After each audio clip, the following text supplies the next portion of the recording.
अस्सलाम वालेकुम my YouTube family. I hope आप लोग ठीक ठाक होंगे। आज मैं आप लोगों के लिए हॉट एंड सोर सूप की रेसिपी लेके आई हूँ।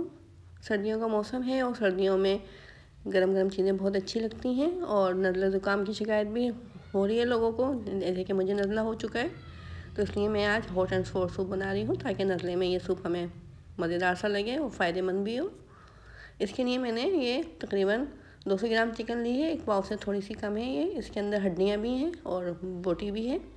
हड्डियाँ हमने इसलिए ली है ताकि इसकी बहुत अच्छी सी यखनी बने जो फ़ायदेमंद भी हो फिर हमारे लिए। इसके अंदर हमने 4 लीटर पानी डाला है और 1 खाने का चम्मच नमक डाल दिया है। देखिए इसमें बॉयल आ चुका है। अब इसके ऊपर जो झाग है इसको हम निकाल देंगे, क्योंकि अगर झाग ये निकाला नहीं तो उसका टेस्ट ख़राब हो जाएगा यखनी का हमारे, इसलिए हम इसको तमाम निकाल देंगे झाग को। कोशिश किया कीजिए कि खाने इस तरह के बनाएं जो हेल्थफुल भी हों, मज़ेदार भी हों, बच्चे बड़े सभी शौक़ से खाएं। तो इस तरह से आपकी मेहनत भी ज़ायगा नहीं जाएगी और दिल भी खुश होगा। दिल से पकाएं और मेहनत से पकाएं, मोहब्बत से पकाएं तो सबको ही खाने पसंद आएंगे। इस तरह से देखें हमने तमाम झाग निकाल दिया है इसके ऊपर से। अब हम इसको कवर कर देंगे और आधे घंटे के लिए इसको मीडियम फ्लेम पे छोड़ देंगे ताकि अच्छे तरीके से इसका सूप निकल आए। देखें आधा घंटा हो चुका है इसको मीडियम फ्लेम पे पकते हुए।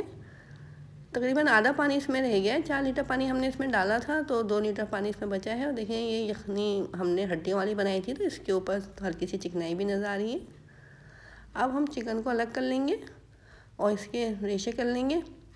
गरम गरम चिकन में ही रेशे कीजिएगा, कांटे इसकी मदद से कर लीजिएगा तो आसानी से हो जाएंगे। अगर ठंडा करके किया तो फिर इतनी आसानी से नहीं होंगे। चिकन हमने निकाल ली है और इसके अब रेशे कर लेना है हमें।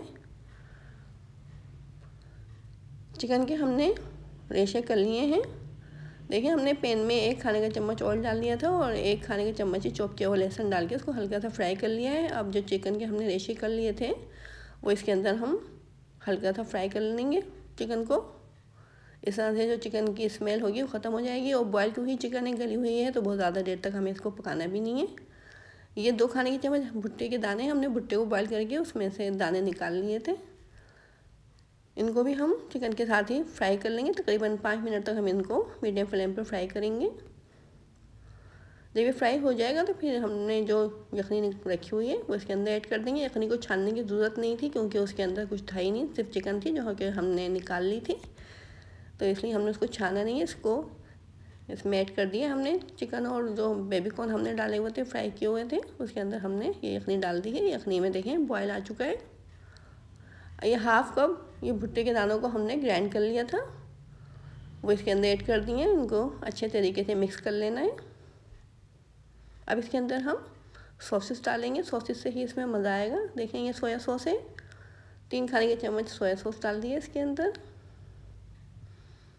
3 खाने के चम्मच ही ये चिली सॉस है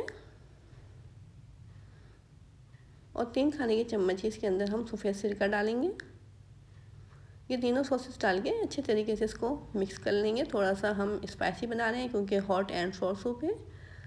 देखें ये 3 खाने के चम्मच हमने इसके अंदर केचप डाल दिया है। अगर आपके पास केचप नहीं हो तो आप चिली गार्लिक सॉस भी डाल सकते हैं। मेरे चैनल पे आपको सिंपल कॉर्न सूप की रेसिपी भी मिलेगी और वेजिटेबल सूप की रेसिपी भी मिलेगी। इसके अंदर देखें हमने 1 खाने का चम्मच काली मिर्च का पाउडर डाल दिया है। आपको मेरी अगर वो रेसिपीज़ चाहिए हो तो आप मेरे चैनल पे विज़िट करें। और अगर आप मेरे चैनल पे नए हैं तो मेरे चैनल को ज़रूर सब्सक्राइब कर दीजिए और बेल आइकॉन के बटन को दबा दीजिए ताकि फ्यूचर में आने वाली तमाम रेसिपीज़ आपको बआसानी मिल सकें। देखें ये कॉर्नफ्लोर है, ये 4 खाने के चम्मच कॉर्नफ्लोर था। इसको हमने लिक्विड बना लिया है पानी में। जितना हमें ज़रूरत होगी हम इसके अंदर डाल देंगे। देखें सूप हमारा थिक होना शुरू हो चुका है। चम्मच चलाते रहिएगा जब कॉर्नफ्लोर डालें तो, नहीं तो इसके बबल बन जाएंगे, ये गुठले बन जाएंगे जो कि फिर अच्छे नहीं लगेंगे सूप के अंदर। देखें सूप हमारा थिक हो चुका है। इस तरह से ये सूप हमारा तैयार है। आप इसको टेस्ट कर लें। अगर आपको नमक मिर्च इसमें कम लग रहा हो तो इसके अंदर और डाल सकते हैं। इसके अंदर अब हम अंडा डाल देंगे। ये 1 अंडा लिया है हमने, इसको हमने फेंटा नहीं है। अगर हम फेंट देते तो ये बहुत मतलब बारीक बारीक सा हो जाता है सूप के अंदर, इसलिए हमने इसको बगैर फेंटे ही डाला है और हल्के हल्के से इसमें चमचा चला दिया। बहुत ज़्यादा तेज़ नहीं चलाइएगा, नहीं तो इसके मोटे मोटे पीस नहीं बनेंगे। देखें सूप हमारा तैयार हो चुका था। इसको हमने बाउल में निकाल लिया है। बहुत ही मज़ेदार सा हमारा ये हॉट एंड सोर सूप तैयार हो चुका है। आप इस रेसिपी को ज़रूर ट्राई कीजिएगा और कमेंट बॉक्स में मुझे ज़रूर बताइएगा कि आपको मेरी ये रेसिपी कैसी लगी। सर्दियों का मौसम है, नज़ले ज़ुकाम का सीज़न है, तो इस रेसिपी को आप ज़रूर ट्राई कीजिए और एहतियात कीजिए। बाहर निकलें तो मास्क लगा के निकलें, क्योंकि हवा बहुत ख़राब चल रही है, जिसकी वजह से गला भी ख़राब हो रहा है और बुखार वगैरह भी आ रहे हैं लोगों को। और बच्चों का ख्याल रखें, बच्चों को गर्म कपड़े पहनाएं और जब वो बाहर निकलें तो उनको कवर कर दें अच्छे तरीके से, ताकि उनको हवा नहीं लगे और वो बीमार नहीं हो। चलिए फिर मुझे इजाज़त दीजिए और अपनी दुआ में हमें हमेशा याद रखिए और इस हॉट एंड सोर सूप को एंजॉय कीजिए। अल्लाह हाफिज़।